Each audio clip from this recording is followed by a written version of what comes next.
The Shadow of Shared Depravity, Killer Couples. Chapter 1. When Love Turns Lethal. The human heart is wired for love, for connection, trust, and companionship. But sometimes love goes wrong, horribly wrong.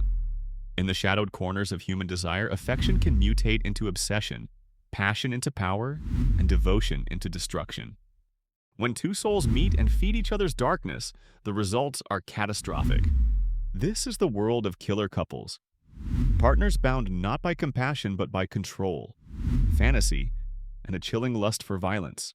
Together they do what neither would dare alone. Together they become monsters. Chapter 2. The Psychology of Shared Darkness. Experts call it shared psychosis. When two minds merge into one distorted reality. One partner dominates, the other follows. They amplify each other's cruelty, validate each other's delusions, and descend into moral oblivion. Their relationship becomes a closed circuit of manipulation and control, a perverse mirror where love justifies every atrocity. For them, killing is not just an act, it's an expression of unity.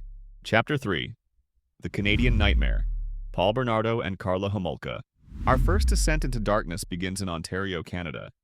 The year is 1991. Behind the facade of a perfect suburban couple, Paul Bernardo and Karla Homolka hide a secret so gruesome it shocks a nation. Paul the charming, confident, and sadistic. Karla's intelligent, submissive, and disturbingly complicit. Together they become what the media would call the Ken and Barbie killers. Their victims, three innocent young women, including Karla's own sister, Tammy Homolka. Chapter 4. The Making of Monsters. Paul Bernardo's violent tendencies surfaced early. Assaults, rapes, domination. But when he met Karla, his fantasies found an accomplice. She didn't recoil. She indulged them. Their relationship thrived on control and cruelty. Together, they lured, drugged, and tortured their victims, recording every twisted act on videotape. The footage would later reveal the full magnitude of their evil. Laughter, commands, screams, and silence. Chapter 5. The Victims and the Aftermath. Leslie Mahaffey, abducted in June 1991. Kristen French, taken less than a year later. Both subjected to unimaginable torment before their lives were extinguished.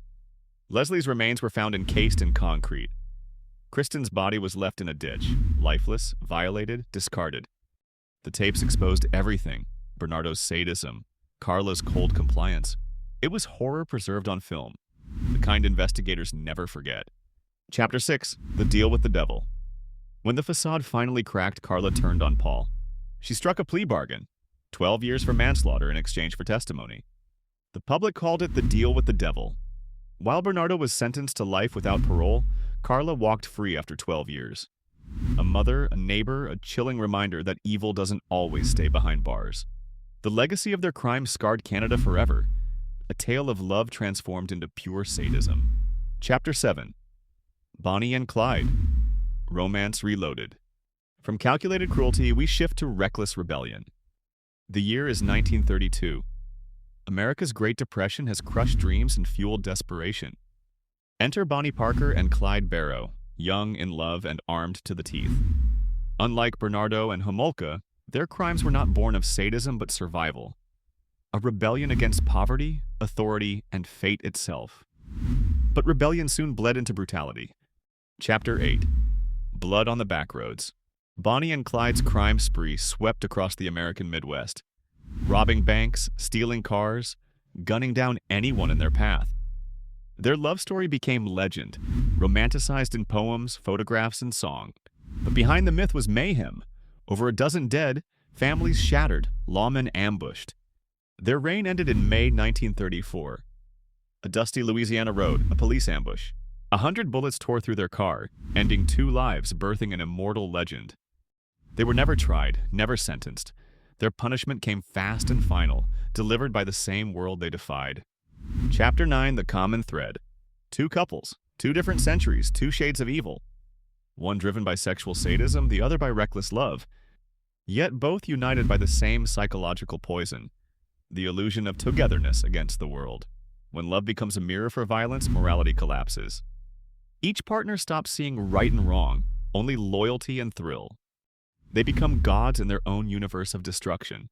Chapter 10. The Descent of Two. In every case, one question lingers. Who led and who followed? Was Carla the victim of control or the architect of her sister's death? Was Bonnie a hostage to Clyde's chaos or his willing partner? The truth lies somewhere in between, in the dangerous chemistry of influence and dependency. These couples show us that evil is rarely solitary. It multiplies in reflection, one person's madness igniting another's. Chapter 11. The Science of Depravity. Psychologists studying killer couples often point to shared pathology. Psychopathy, yet a lack of empathy and moral restraint. Narcissism, the craving for dominance and recognition. Codependence, emotional addiction disguised as love. Together, these traits form the perfect storm, two fractured souls fusing into one destructive force. When obsession meets opportunity, conscience disappears. Chapter 12. Love as a Weapon. Love, the most powerful emotion known to humanity, becomes its own weapon. In the wrong hands, it doesn't heal, it kills. Bernardo and Homolka used love to justify torture. Bonnie and Clyde used love to justify murder. Both pairs remind us, affection without morality is chaos. Chapter 13. Lessons from the Abyss. Why do we keep returning to these stories? Because they reveal the limits of human darkness and the fragile line between devotion and destruction. They warn us that behind every smile, every embrace, there can lurk something unspeakable. The shadows of these couples remind us that love, when stripped of empathy, becomes the deadliest bond of all. Chapter 14. The Echo of Evil. Even decades later, their stories echo through time. In films, books, and nightmares. They are cautionary tales, not of monsters under the bed, but of monsters born in the heart. Their crimes force us to confront an uncomfortable truth. Sometimes evil doesn't come alone. Sometimes it holds your hand. Chapter 15. Closing narration. This was the shadow of shared depravity, killer couples. A journey through love's darkest corridors, where affection turned fatal and passion became poison.